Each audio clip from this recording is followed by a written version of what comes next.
Halo, selamat datang kembali di channel United Identity, channelnya fans Manchester United yang selalu berpikir logis dan sistematis. Gue mau share juga nih berita bagus ya, dan cukup ya mengejutkan, dan juga menurut gue ini pertanda positif gitu. Jadi tadi pagi sebenarnya Fabrizio Romano udah bikin short video gitu, mengatakan bahwa Manchester United akan memulai pembicaraan secara pribadi dengan Matheus Cunha, penyerang Wolverhampton ya, yang kemarin baru habis ngalahin kita.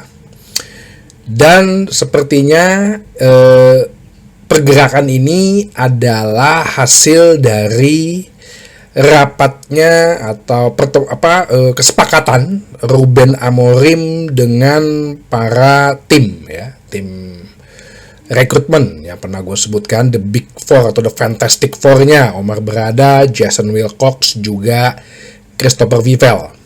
Sehingga MU akan memulai pergerakan untuk ngedeketin pemainnya dulu nih ya, untuk mencapai personal agree atau kesepakatan individu dulu nih, kesepakatan seorang dulu nih, kesepakatan personal.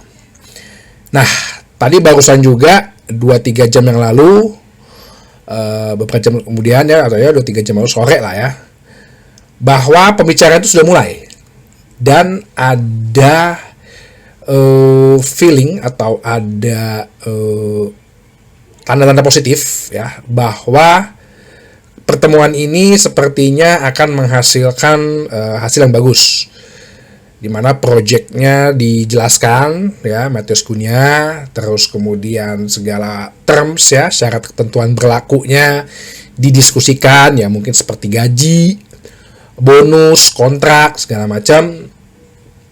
Dan dianggap oleh Fabrizio Romano, Manchester United saat ini leading the race ya, memimpin perburuan Matheus Cunha.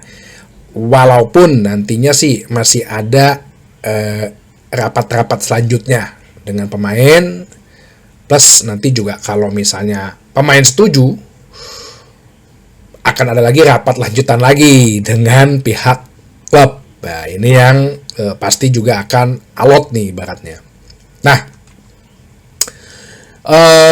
Fabrizio Romano melaporkan bahwa kemarin juga sempat kan dibilang sebelumnya sebenarnya beberapa klub Inggris ya, termasuk kayak Nottingham Forest, itu kan ngincer juga Matheus Cunha. Laurie Whitwell,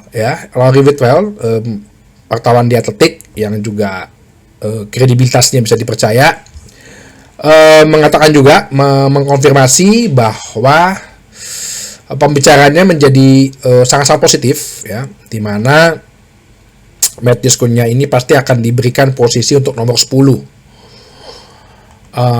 Namun ya, hal yang mungkin nih lagi perlu pembicaraan lebih alot gitu ya, lebih ketat, adalah di mana release clause dari Matheus Cunha itu sebesar 62,5 juta pound. Ini menurut Laurie Whitwell.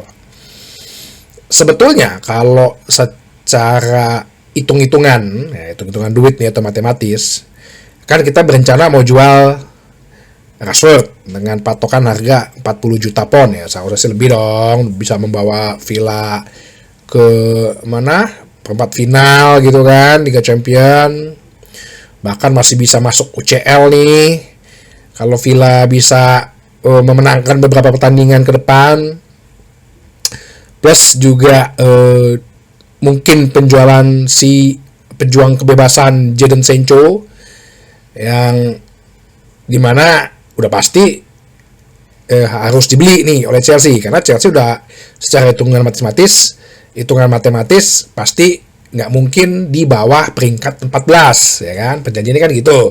Kalau di atas peringkat 14 ke atas gitu ya, Chelsea harus beli. Nah, udah dipastikan nih Chelsea nggak mungkin di bawah peringkat 15, 16, 17, 18, peringkat 14 ke atas. Itu harganya kan dipatok sekitar 25 juta pound ya. Itu aja dapat 65 juta pound cash nih kita, ibaratnya kan gitu. Ya bisa kasih ke Wolverhampton 62,5 juta pound cash. Kalau hitung-hitungannya gitu kan. Belum lagi kalau Real Betis semalam menang lagi loh, Real Betis bisa lolos juga ke Liga Champion. Ya duit dong, at least tidaknya untuk membeli Anthony.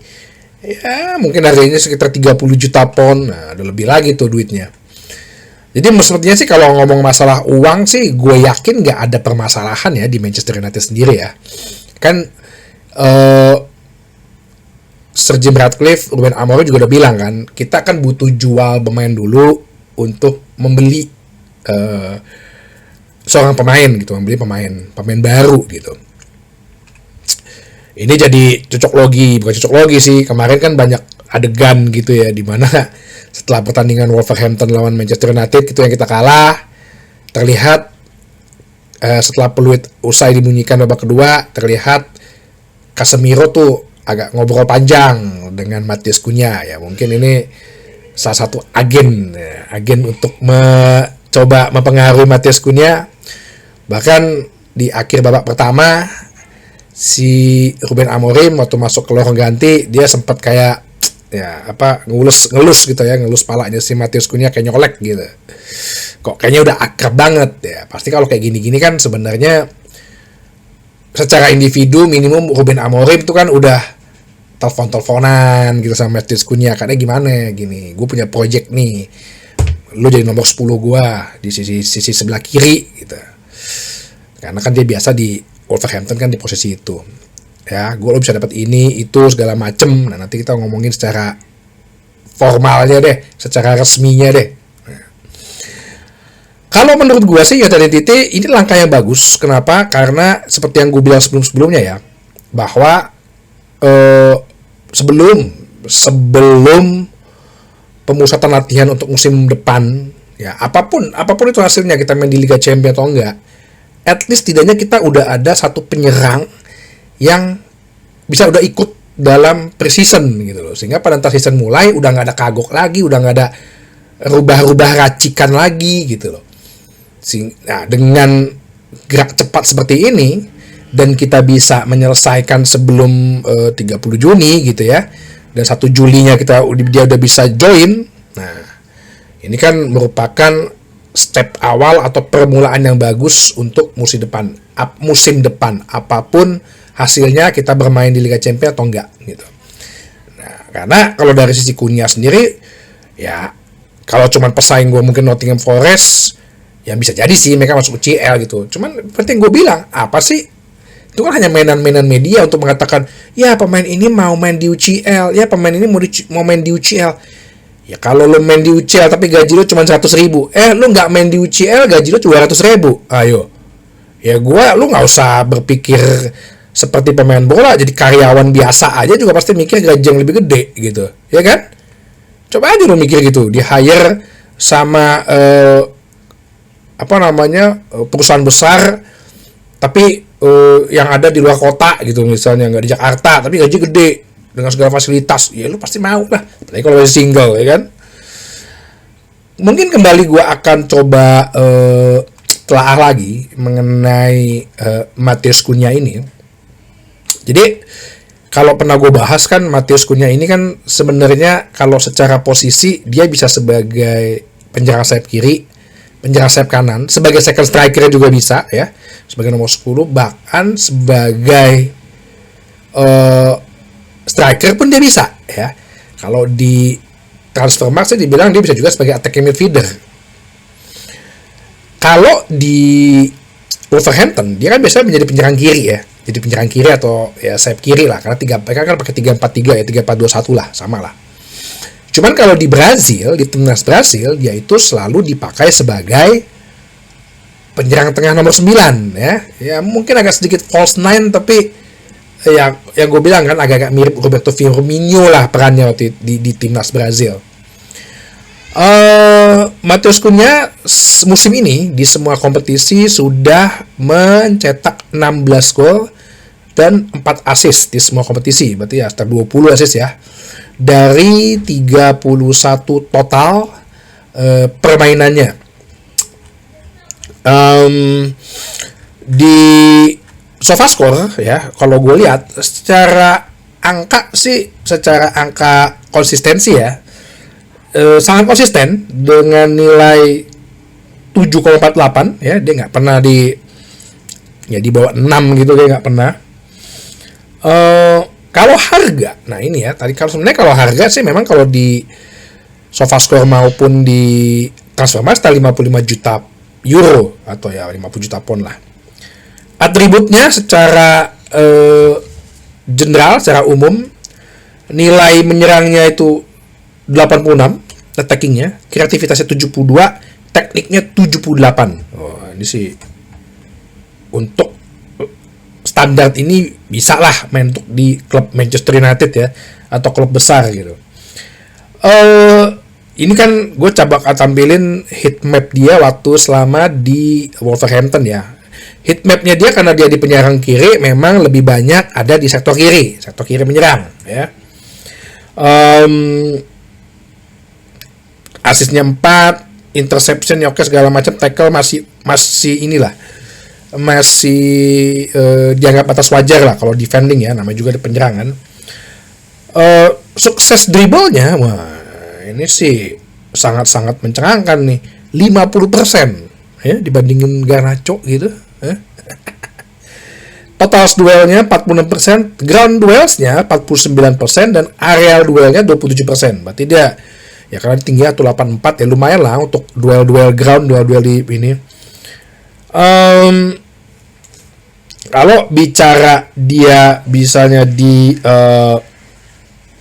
timnas Brazil ya, kalau timnas Brazil gue lihat ya, dia memang lebih banyak agak menyerang, agak ke depan, agak ke tengah. Bukan menyerang sih, lebih merata sih sebenarnya, karena dia sebagai striker kan. Lori Whitwell sendiri mengatakan bahwa sebenarnya kenapa sih kok Ruben Amorim menginginkan nomor 10 dengan si Matheus Cunha gitu ya. Secara profil sih Matheus Cunha ini termasuk penyerang elit. Nah, termasuk barisan penyerang elit, bisa dikatakan penyerang elit lah. Ya mungkin kalau super elit ya kayak Osimhen, Gyökeres, Erling Haaland gitu ya, Lewandowski gitu. Tapi dia termasuk masih di dalam kalangan elit, ya, kalangan striker elit.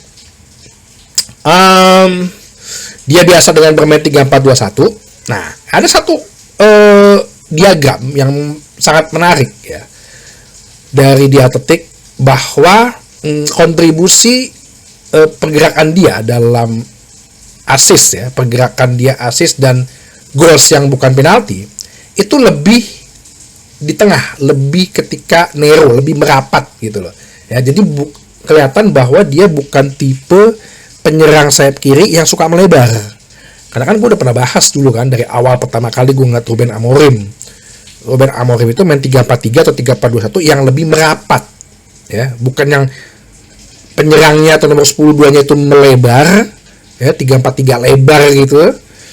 Dia tapi lebih merapat. Nah, Matheus Cunha ini kalau lo ngeliat diagram pergerakannya, dia selalu berada di tengah-tengah tuh.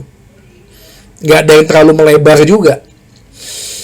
Nah, berarti ini yang menurut Ruben Amorim adalah cocok ya. Kedua, Cunha ini tadi kan gue lihat ya, dribblenya aja 50%, successful dribblenya. Dia termasuk ball carrying. Nah, yang menurut Amorim ini penting. Kayaknya memang kalau di 3-4-3 formasinya Ruben Amorim sistemnya, dua nomor 10-nya atau dua penyerangnya itu harus tipe yang ball carrying. Ya. Nempel bolanya gitulah kalau bawa bola gitu istilahnya. Ya. Makanya kalau lo bisa lihat kenapa si terakhir ini Maino itu jadi nomor 10, karena Maino itu kan Kobbie Mainoo kan ball carrying-nya bagus ya. Sedangkan selama ini kita mandek ya, apalagi kita nggak ada Amad Diallo. Si Ruben Amorim Ruben Amorim kan melihat bahwa emang kita nggak ada ball carrying nih. ya Garnacho gitu loh, ya kan? Makanya kadang-kadang si Zerzi yang dipakai, cuman Zerzi kan pergerakannya agak lambat ya. Ya emang begitu gayanya, flamboyan. Sedangkan Bruno Fernandes itu gue, ya lu pasti harus tahu sendiri, dia bukan ball carrying, bukan, gue jarang liat Bruno Fernandes bisa senempel kaki itu, banyak lepasnya kok bolanya, tapi visinya dia memang bagus gitu. Jadi itulah yang menjadikan kenapa si Ruben Amorim itu menginginkan Matheus Cunha, walaupun nih dikatakan oleh Laurie Whitwell, salah satu negatifnya dia adalah temperamental, dia pernah nyikut segala macem, suka meledak-meledak, ya justru itulah yang dibutuhkan Manchester United. Emang Eric Cantona nggak temperamental, emang David Beckham nggak temperamental, emang Roy Keane nggak temperamental, Gary Neville. Fans Manchester United mah justru suka yang pemain temperamental kayak gini, asalkan yang penting lo nurut pelatih, bisa disiplin, bisa work as a team, nggak egois, udah itu aja, ya kan? Jadi kita tunggu aja here we go-nya kapan ini Matheus Cunha. Jadi sehingga menurut gue ini langkah yang bagus, bisa bergerak cepat. Semoga sebelum preseason musim depan dimulai dia udah bisa join. Oke, tinggal tunggu aja kapan here we go-nya. Sampai ketemu lagi di bahasan berikutnya di channel United Identity, channelnya fans Manchester United yang selalu berpikir logis dan berpikir sistematis. Terima kasih.